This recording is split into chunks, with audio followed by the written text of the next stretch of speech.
Hi, I'm Sue Elliott. And I'm Ed Holland. If you're looking forward to the day when you're about to move out of your family home, you may be feeling a little overwhelmed and confused, just trying to understand what's available.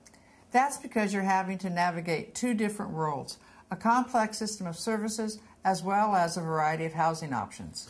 In a few cases, the state offers community services that come along with housing. But for the majority of the people, the state only provides services and not housing. Since your DDD case resource manager only manages the service end of things, it's important for you to know how to plan where you will live. In this special three-part series, brought to you by Informing Families Building Trust, we're going to talk about three different housing options: renting, owning, and creating an alternative living situation for more than one person. In this first episode, we'll look at renting through the eyes of a young woman who's lived in her own apartment for the past 4 years. We asked Alexa to talk about her decision to move out of her parents' home. The reason why I moved out was because I overheard my mom talking to my sisters about that they have to move out. And that's how I decided that I wanted to move out. I told my mom, "Mom, I want to move out." And I think she seemed really shocked, and I do remember that for sure. I also remember her trying to get me to stay. I think it's because I was her oldest. I'm just like her baby, you know, so she wasn't ready for me to grow up and move on. And then we looked around to find places and what areas and all that.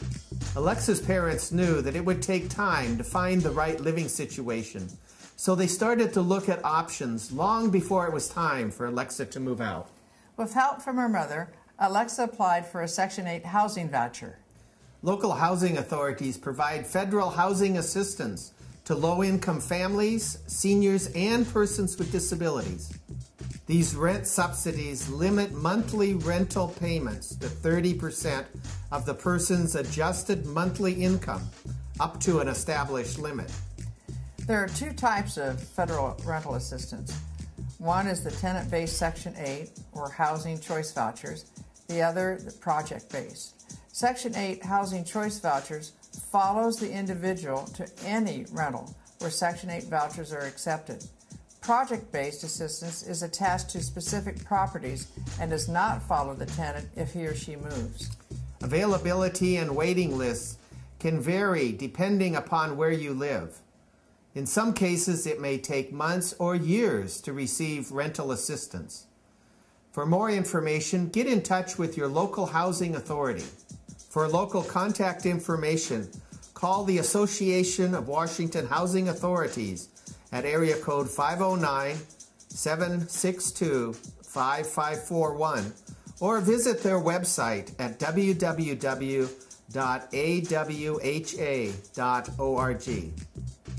Alexa was able to take her housing choice voucher to any landlord who accepts Section 8 assistance. This allowed her to find a place that really meets her specific needs.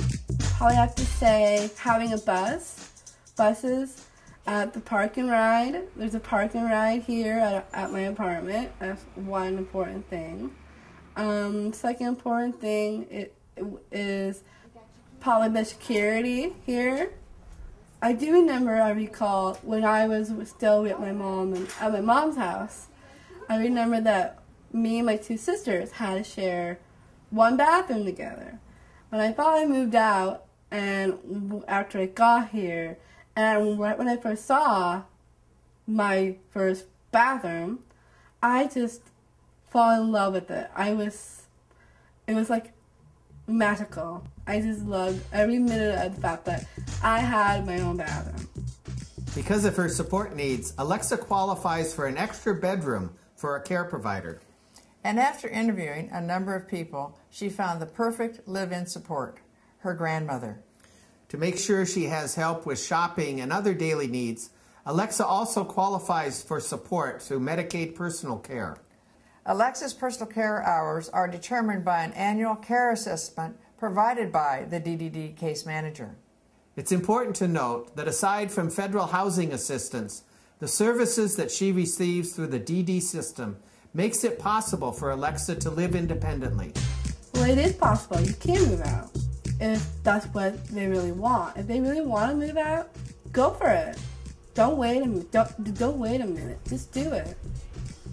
I don't really make a big deal out of it because it's really just moving out, being on your own, and if you're ready, do it, If you don't move out, you